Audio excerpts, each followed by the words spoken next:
Now, Isaiah Sharp with the Idaho News 6 forecast. Current temperatures for the Treasure Valley sitting into those 40s after what was another record-breaking day. That's at least the second in the last 5 days that we have seen. 3 for the Magic Valley region, and the impressive heat just not going anywhere. Didn't feel hot, though, with all that wind passing on through. Current wind sitting at 18 miles per hour, but the good news is things are starting to lighten up. You see this yellow or this green that's on your screen. I need to fix my eyes with those colors, and the peak that's up here. This is actually a winter storm warning for the eastern central mountains, and this green that you're seeing is the wind advisory that was sitting over the top of the Boise region over the Magic Valley area. This is set to expire at about 11 o'clock tonight. It has already expired for us at 5 o'clock, so the watches and warnings have come to an end. But that wind still causing damage. Take a look at this image out of the Magic Valley. Twin Falls County Sheriff's Office sending in this over-tipped semi, and like Lori Nettleton mentioned earlier, 68-mile-per-hour winds that passed on through the Magic Valley region today, causing a lot of damage.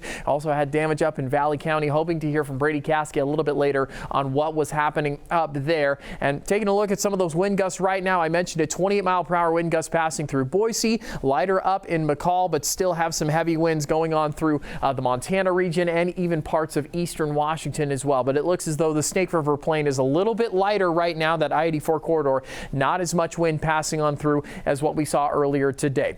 The focal point of this forecast now shifts on over from the wind to the rain. Take a look at all the precipitation moving in very early into the morning time Thursday for the Pacific Northwest, and that Pineapple Express that I mentioned, that atmospheric river that's set to move on in. It doesn't really take shape right here, but you'll start to notice it right there. Yeah, that's very river-like. That's going to be moving into Oregon, and yes, bringing in snow potentially to the Treasure Valley region. You can see some of that green, and it's right along the I-84 corridor where the valley floors are at.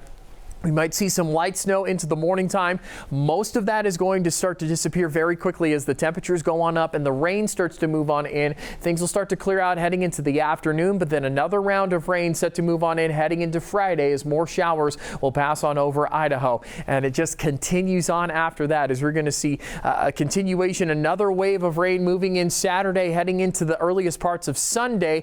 Very excited to see what those mountain ranges are going to get. I'll have your snow report in just a couple of seconds. As you can see, though, the valley floor is sitting into the warmer parts of the state, and that's going to bring in lots of rain for us. But the snow still moving in to those mountain ranges. And then heading into Sunday, we're going to start to clear out a little bit more. But my focus now is going to be right up here. This is a low pressure system. That's what draws in all of that cool air, and that is starting to dip on down. And what that could possibly do is, as it drops, the cooler temperatures move on in, and then as that jet stream moves on up, we could start to see some precipitation, and it's that combination right there that brings in some of that snow. We are expecting wetter than normal conditions continuing on into the later parts of December, and like I mentioned, chances of snow set to move on in. This is Thursday, trace amounts, but very soon afterwards, yeah, that's just a couple hours in. 3 inches expected at Bogus Basin, half a foot of snow up at Brundage and Tamarack. Exciting to see that, and it just continues on as we head later into December.